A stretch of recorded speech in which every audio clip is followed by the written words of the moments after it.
Hey, welcome to the Upland Nation podcast. I'm Scott Linden. Another, roughly hour of, hopefully, you decide, useful information that you can apply to your training, your hunting, your shooting, and just life in general. Well, such as it is. Hope it's going well for you. I've put together a list of kind of what I'll call hunter hacks that might help you in the field and then in your training career that could save you a little bit here, a little bit there in terms of aggravation and time. That's the goal today. All sorts of other things, of course. We're going to talk about your peak experiences last season, share some photos. Our public access tip is all about how to get the most out of those folks who hold the keys to the kingdom. The bureaucrats who can make or break your hunting trip on public ground. So all of that coming up, and maybe a little bit here and there on some other subjects as well. But anyhow, that's the gist of it.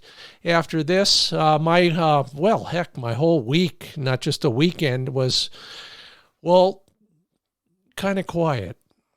Flick is on the injured reserve list. I talked big and long over the season about taking good care of his feet, particularly pad care, and how I've been keeping those pads supple with all sorts of concoctions from Happy Jack's pad coat to heel crack cream, which is what I used, when he's not hunting. All those things worked so well. Of course, after a few days home and a little vacation, he gouged a big chunk out of one of his toe pads. And so we've been doctoring that on a daily basis. Hey, here's a tip for you. Here's another hack for you, just to get warmed up. You need to keep wounds clean. And I don't know about you. Well, feet are easier than some other things in that you can put the dog in the bathtub and soak his feet and then rinse them off. But he's not one for that, and he takes a lot of coaxing to get into the tub, and if it's not a foot problem, then it might become even more problematic. So I figured out a way to use one of those little, spray bottles, the kind that you can direct the spray, adjust the spray to more of a stream than a spray. Put a little antibacterial hand soap in there, and then shake it up and then spray it on there and wash it out, just like you would with a syringe on another wound. Pick that up from an emergency room nurse. That's pretty much how they do it. They use a little gizmo that will also suck the water up so they're not making a mess on the floor. But the spray bottle, antibacterial soap, or something like betadine or something like that would be even better. But you might have to get permission to use that if you're in the house. Anyway, worth a look. He's back at about 50%. We're taking it real careful because foot problems can only get worse. So anyway, that's how it's gone around here. How about you? On Monday last, I asked a question that I want to ask more often, because this time of year we're looking back on this stuff. Memories, fellowship, camaraderie, high on the list of reasons why we hunt, and whether it's the quiet times after a hunt or the excitement of a covey flush and 2 or 3 hunters, they're all good. So I asked you to show me some pictures and share some of your fellowship and camaraderie memories from the last season. Mine was me, kind of a selfie with me and my buddy Dave, and we're in one of our favorite spots down there in the Pueblo Mountains. No latitude, no longitude, but down in the Pueblos, place we love to go. The nickname for it is Chucker Mountain. Beautiful creek going through it, year-round creek, which is amazing in that country, high desert country, with some fall colors in the background and the trail that goes all the way up to the top, and that gold mine that's been abandoned for God knows how many years. But your photos are just as good. Stan Elmore shares a photo of he and his buddy resting and discussing the Mearns hunt. It looks like it might as well come out of a Western wear catalog. It's that good. Oh, shaded, but the dog relaxing in the shade with them both. And one of those places I got to get to real soon. Linda Syke, great day out with 2 puppies from her own dogs. Again, high desert, probably a chucker hunt. It looks good, beautiful, sunny blue skies, and that sear pastel smell in the air from all the sagebrush, and some beautiful clumpy rim rocks in the distance. Mike Harris, I want to buy that photo and put it on my wall. It's a bow hunt, but it's one of those long bows. Good for you. Dog sitting at his side, and an incredible, probably sunset just starting. We call it angel song, rays coming out of the sun and the clouds in the background. I'm going to say that's Alaska, Mike. Check me on that. Elijah Barber, if that photo doesn't say me and my dog are best friends, I don't know what does. Again, smiling Elijah in the background with a wire hair, giving him the once over twice and a little bit of a kiss there. I'm going to call it that at least. Great shot. Lance, congratulations, Lance Larson. Fun trial. Your 2 beautiful gray ghosts waiting for their time in the field. Ready to roll, it looks like, again. Bert Spence reminds me I was in the Central Oregon NAVDA training day that he took that photo of his French Brittany. Talk about camaraderie. Can you find anything better than the link between a man and his bird dog? That is just all about that. I didn't know the Frenchies did this. The German ones all do. They rub up against you. They just got to be touching you, leaning on you, putting a little pressure on you that says, oh, please scratch me right here. And then I do want to thank my friend and soon hunting partner, I hope, Rashawn Gordon. I think I've congratulated you on your retirement and hope it's all going well. I think you're staying out of trouble in a lot of good ways. Keep it up. You and 2 buddies on the tailgate. Kind of hard to see. You're all in camo, but I think that means it was a dove hunt, and it's all about the fellowship after the hunt for you. Good on you all. Keep up the good work, everybody. Keep sharing that stuff on Monday mornings. I just love seeing this stuff from you. Okay, so we're just about ready to start on all the rest of those hacks, but before we do, let me remind you that Sage and Breaker, gun care products crafted at the highest caliber, they got a new product out. It's called the Modifiable Bore Cleaning Kit. So you know about their bore snake, the big long ropey thing. Well, now they have one with a skinny cable-y thing. You can add just the buffing rope portion, or you can add the brass brush as well, one or the other, or both. Simple, easy, and taking good care of your guns. That's what Sage and Breaker is all about. If you're looking for more information, go to sageandbreaker.com.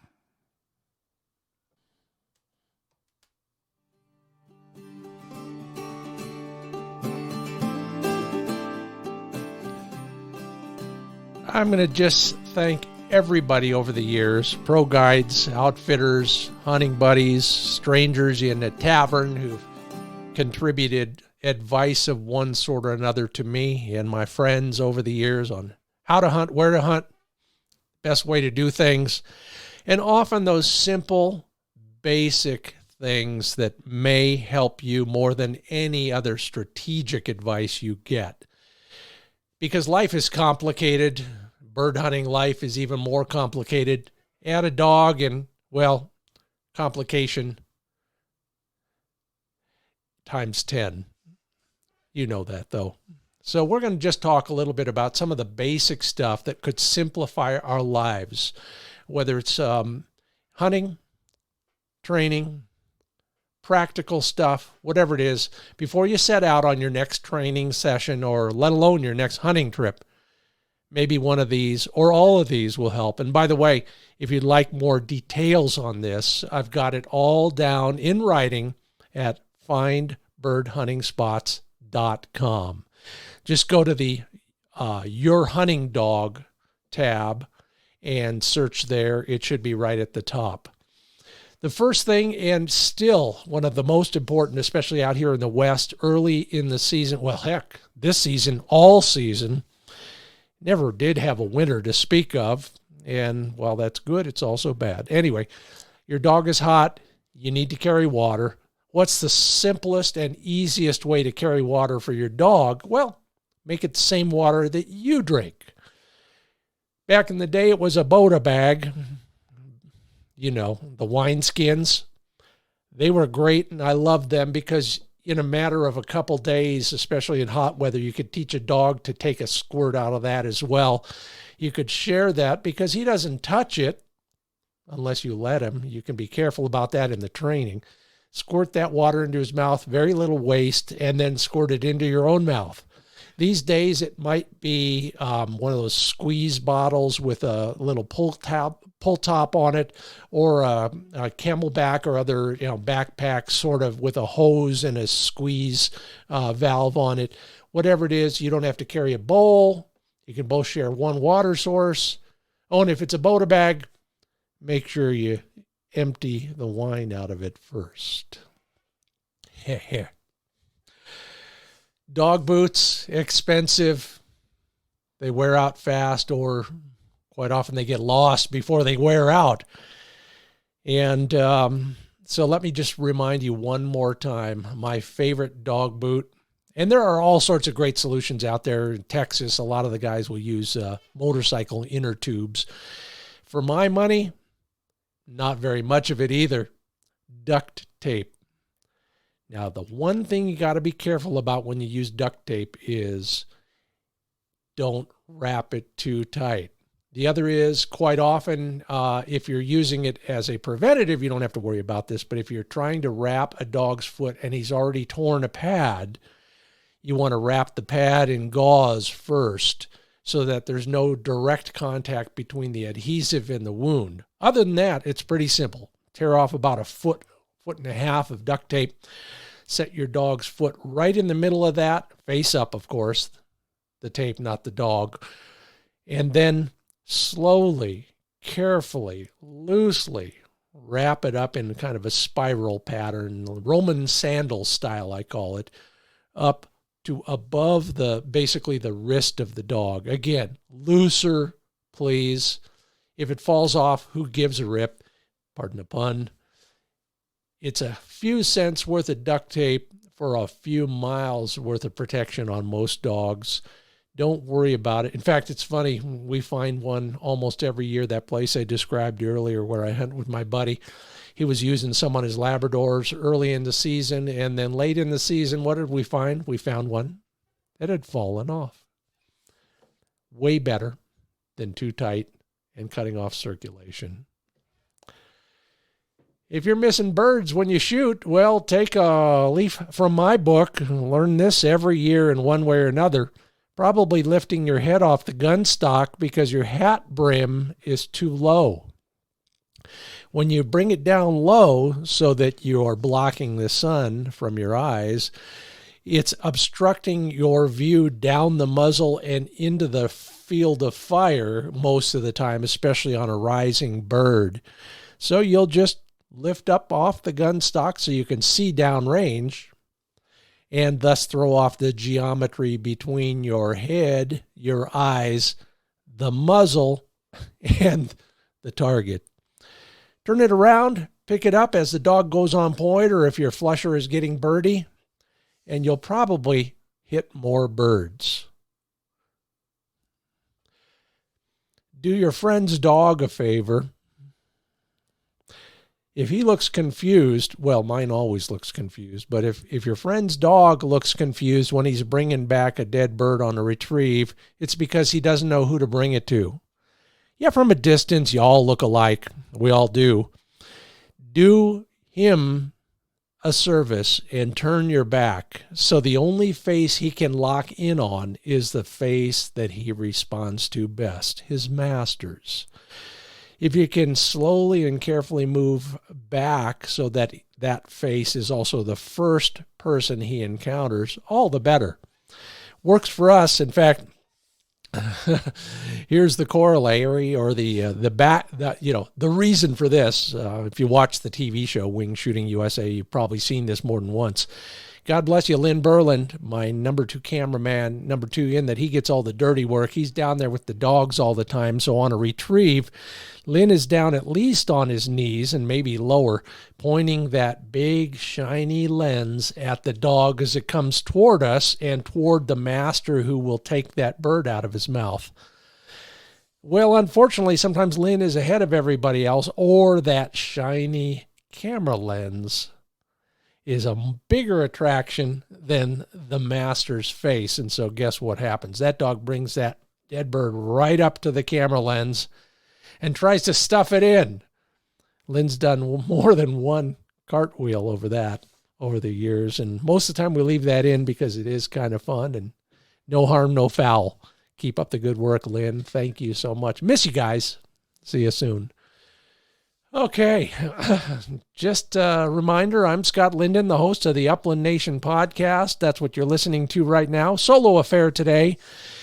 Got such a great response to the blog post, I thought maybe I'd share it with a bunch of listeners as well. And please do take a look at findbirdhuntingspots.com for all sorts of useful information in this world as well. I've been lucky enough to have 5 German wire-haired pointers and learned from all of them. One of the things I learned early on with the dog that I really didn't know how to train very well is how to find him when he ran far away from me.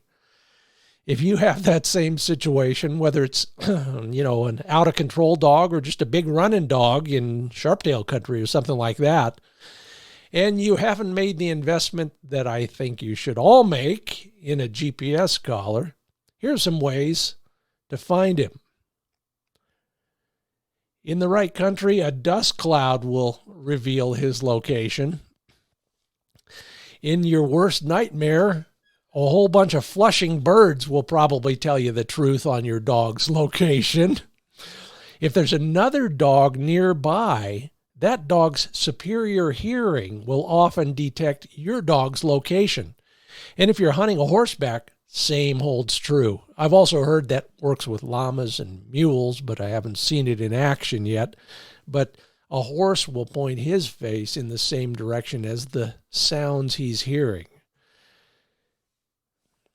And if that doesn't work, or your training is not going the way it should, it could be your fault. In this day and age with masks on our faces, it's bad enough, but if you're also obscuring your eyes with sunglasses, that could be a problem. I learned that the hard way. I brought that up to any number of folks who have tried it literally on the spot and realized that it does help. The eyes, yeah, sure, they're the window to your soul. But dogs look to eyes for a lot of emotion, a lot of assurance, a lot of, whatever you want to call correction, as much as they do to anything else. If you're hiding your eyes, then number one, you don't look like a human. You don't look like the human you were before you put the glasses on. And especially if you're asking that dog to come towards you for some reason, that dog is a little bit confused most of the time. That's why we do it. It seems to work for us. If you got a dog that may not be paying as close attention as he should when you give a command, try that for a while. Let me know how it works for you. All right, I already mentioned that Flicky is on the injured reserve list, and so one of the things I was reminded of again in putting this blog post and podcast together was, when you do put medicine on a wound, and especially an easily accessible part like a toe, the first thing a dog wants to do is lick it off. And if you look at the ingredients, let's say on a triple antibiotic ointment, the first ingredient is some type of oil. Well, who wouldn't lick it off? And you can put anything in there to make it taste bad, but they don't care. I mean, have you seen what your dog eats? Yeah, you have. Yeah. So anyway, you got that problem. Okay, the good news is my veterinarian tells me that if you can keep that triple antibiotic on the wound for 10 minutes, it's going to have done its job.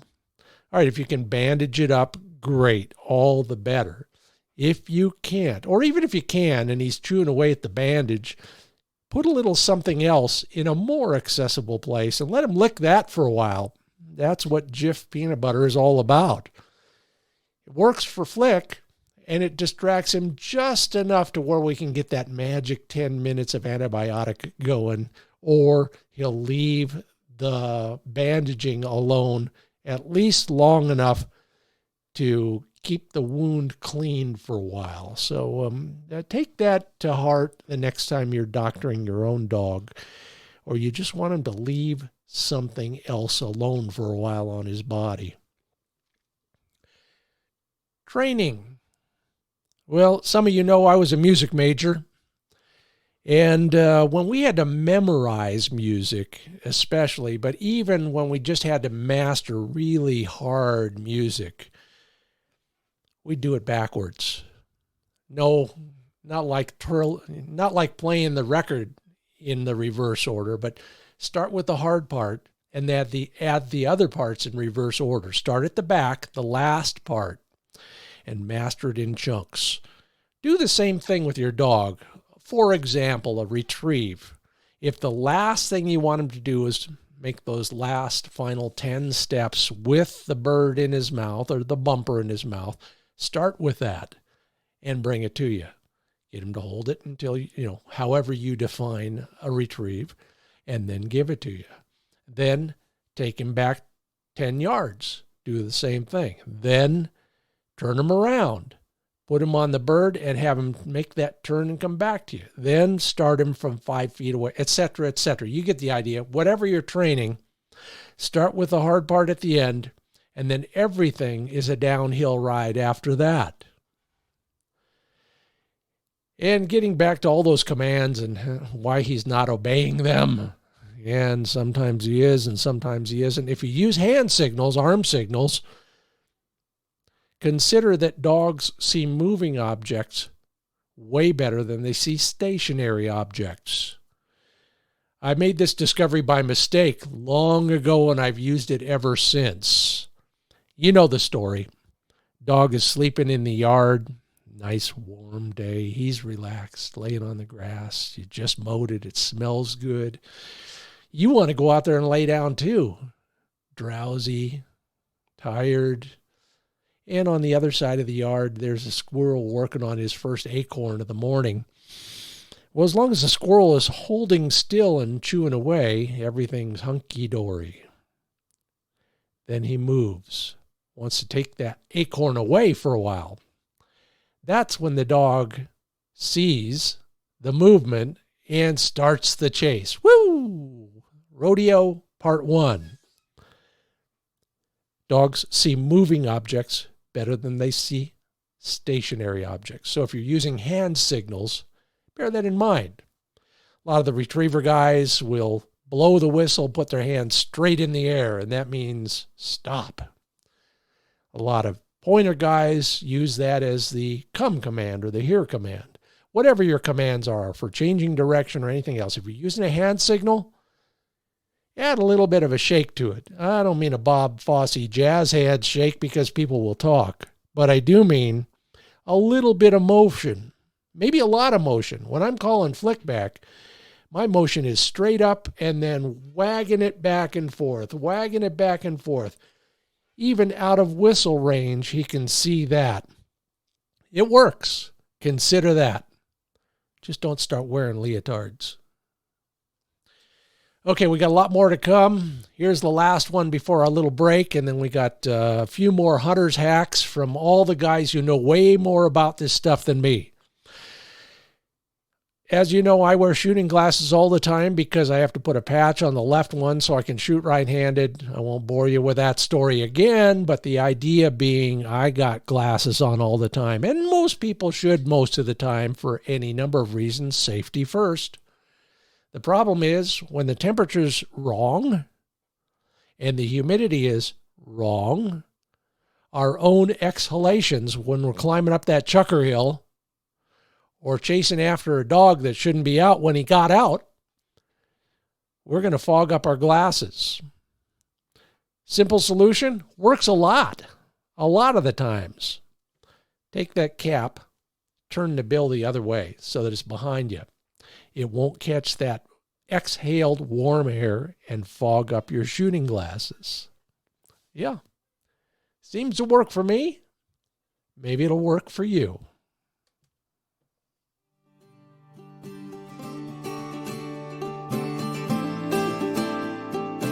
The Handle It segment, and how and why timing is everything,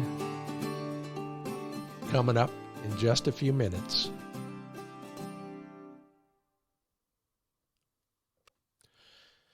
The Upland Nation podcast is brought to you by Dr. Tim's Performance Dog Food, DRTIMS.com.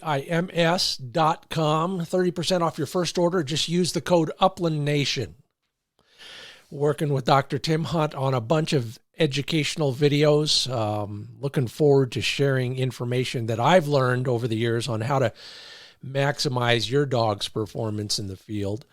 That'll be coming up, but in the meanwhile, here's one of the things I learned. 87% of all the protein in Dr. Tim's foods is animal-based. By animal, I mean poultry, beef, lamb, and fish. And the reason Tim adds fish to the protein mix is because the fat in those fish is 4 more times concentrated than the fat in a plant.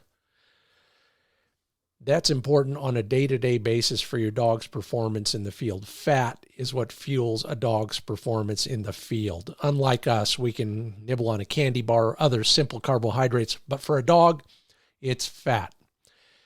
Tim gets his salmon oil from the U.S., Chile, and Norway. He gets his menhaden meal from the Gulf of Mexico off Louisiana. It's all sourced transparently, and it is one of the main sources of fat because of the amino acids, the omega-3 acids in there. You can't get them from the plant sources like you can get them from the marine sources. Learn more at drtims.com. Everything is laid out for you in simple English, including an easy way to transition from your old food to Dr. Tim's food. drtims.com.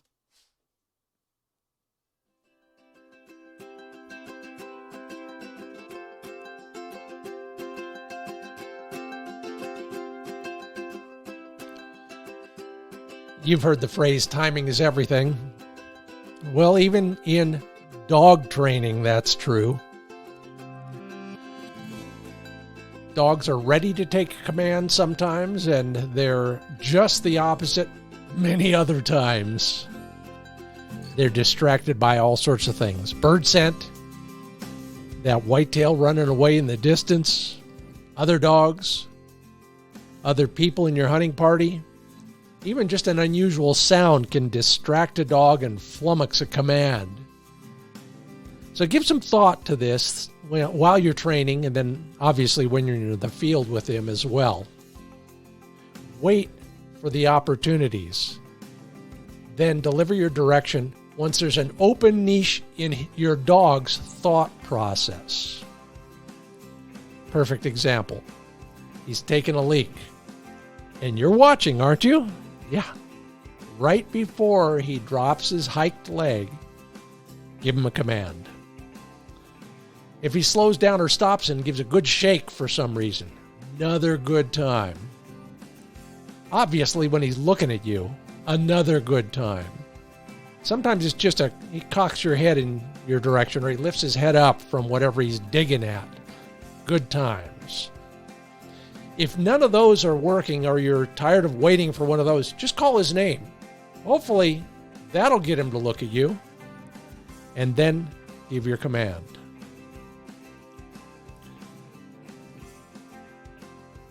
Hope it works for you like it's worked for me.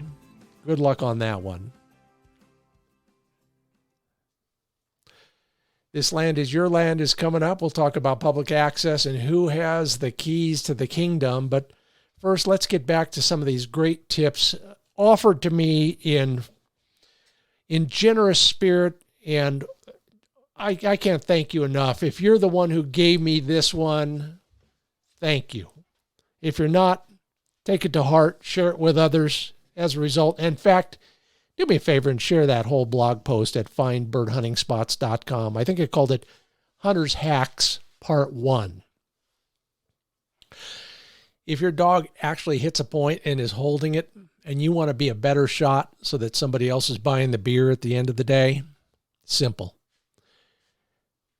Consider all the other aspects and then approach that point so that you're facing away from the sun.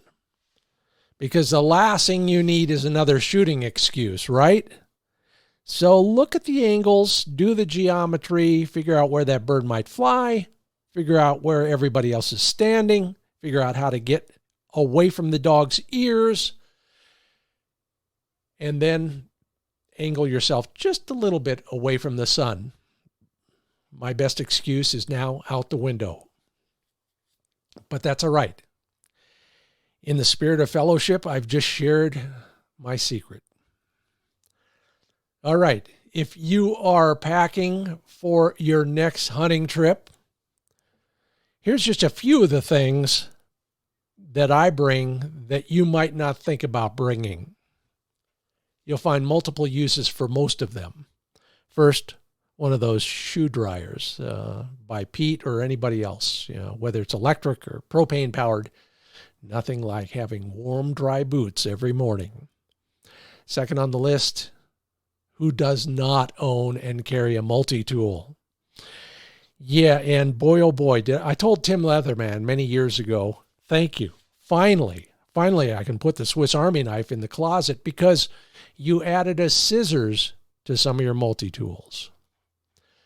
I always have a lawn chair in the back of my truck. It just sits there most of the time gathering dust, and boy, does it gather a lot of that. But a lawn chair for that third guest who won't fit on the tailgate will come in handy any number of après hunt cocktail hours. Those zipper lock plastic bags for berries you find along the way, or mushrooms, or birds that you've cleaned. Don't forget a handful of those. A tie-out stake for your dog, a headlamp for all sorts of reasons, keeps both your hands free, and then the most comfortable way to commute back to camp at the end of a hunt is to take your boots off and put on some nice, soft moccasins. You'll thank me later if you're not thanking me now while you're scratching all those down in your notebook. I hope. You want to shoot better? Shoot like a sporting clays pro? Well, no, I don't, but I've taken a lot of lessons. One of the things I've learned from all of that is even when we're hunting, we can shoot like a sporting clays pro if we just anticipate the direction the bird will likely fly once it's flushed. All right, talked a few minutes ago about facing away from the sun. Figure out, based on your own knowledge in all sorts of experiences, which way that bird's going to go. Set your feet that way as you get ready to flush the bird and shoot. I know it sounds simple, but in the heat of the battle, oftentimes we neglect the most important aspect of shooting: face in the right direction. All right, let's say it works. You've connected with the bird and he's down. He comes back and he's still not dead. There are lots of ways to do it, some more humane than others. One that works well for me is called cervical dislocation in the business. Grasp both the bird's legs in your non-dominant hand. Wrap your dominant index finger and thumb around the bird's neck just below the head. So the back of the bird's head is in the crook of the finger and thumb. Then stretch your dominant arm straight out from your left arm, or your other arm, whichever it is, straight out till you put tension on the bird's body. And when you reach the limit of stretching, bend the head back and increase tension. God bless you, bird. Thank you for your sacrifice. We will feast you and salute you tonight at supper. It's the most humane way I've found of doing it. You want your dog to work a specific piece of cover? This works pretty well, especially if you want him to be strategic and you want yourself to be silent, stealthy. Call him back, maneuver him in so his nose is pointed toward the goal. That's what the retriever trialers do when they're sending a dog on a blind. And it seems to work for pointers too. But dogs will literally follow their nose. So if you want a dog to go a specific way, well, there you have it. Have him face that way and align his whole body that way, because sometimes he'll take a big circle if his body is in a big circle. All right. Still, a lot of us love that Tritronics Upland G3 special training collar. It's frustrating, though, because the remote on-off feature starts with pressing buttons on the receiver, then the beeper until the beeper sounds on and begins beeping. Then you turn it off again by hitting the green button on the transmitter. The problem is if it doesn't turn off, it'll drive you nuts. So here's the solution.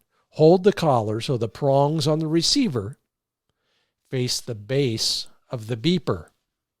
Then hit the green button on the transmitter. That should turn it off. Yeah, they got to face each other.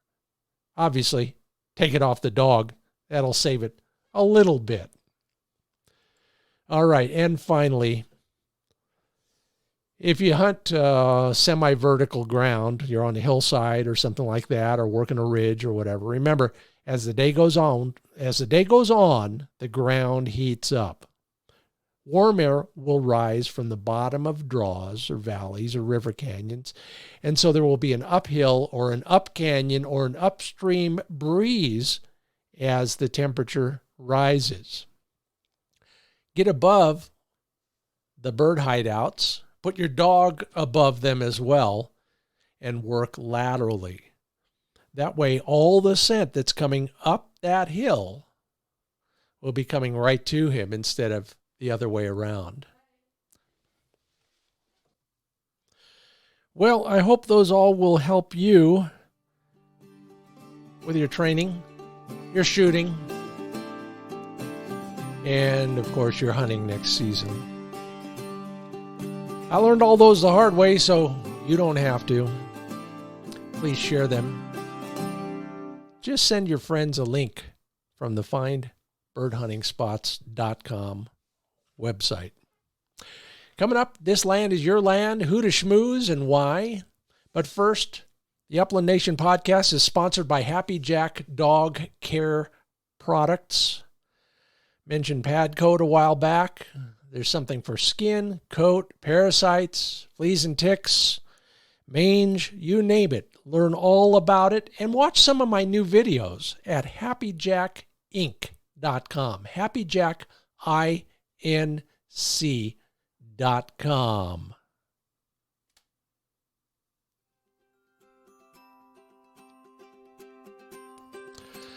This land is your land. Whether we've bought it as taxpayers or we are renting it from private landowners in one of those walk-in programs. Unfortunately, sometimes it's a little harder to learn about those than it should be. They are part of a massive bureaucracy administered by people who don't, well, let's be diplomatic, who simply don't have the motivation we do, and so may or may not be forthcoming with information that is of value to you. Here's some advice. Again, I've learned the hard way. Most states now have some sort of map, atlas, or booklet that describes the locations of these walk-in programs. Start there, especially online, because sometimes you can search in various ways, whether it's for species, obviously places close to you, or other criteria depending on the state. Once you've glommed onto as much information as you can from those online and hard copy sources, start making some phone calls. There's usually a gatekeeper of one sort or another who administers the program. Could be helpful, or could send you to somebody who is. For example, the local biologist who actually made the arrangements with that private landowner. Those folks are golden if you can get to them. Quite often, they're not that easy to find. Invest some of your telephone bill in reaching out to local offices whenever you can. So if you're going to point X on the map, and that's the name of that walk-in area, find the nearest Department of Fish and Wildlife and call that number. Now let me share something with you. While the biologists are usually helpful, especially off-season, other people in the office may be as well. So be forthcoming when you make that call. Tell them what you're looking for in the way of advice. And you never know. It could be the person who answers the phone at the front desk. It could be a wildlife technician who happens to be a quail hunter too. So spread the word, be diplomatic, and work yourself down through the hierarchy to people who are actually getting their boots muddy on the ground once in a while. You don't want to ask for the latitude and longitude, but you do want to get some advice, especially as to how you access some of those harder to reach places. Remember, it may not be the first person you talk to, it may be the fourth person you talk to. All of them might have something. Some of them might have something worthwhile. And then, just like former President Ronald Reagan, trust but verify.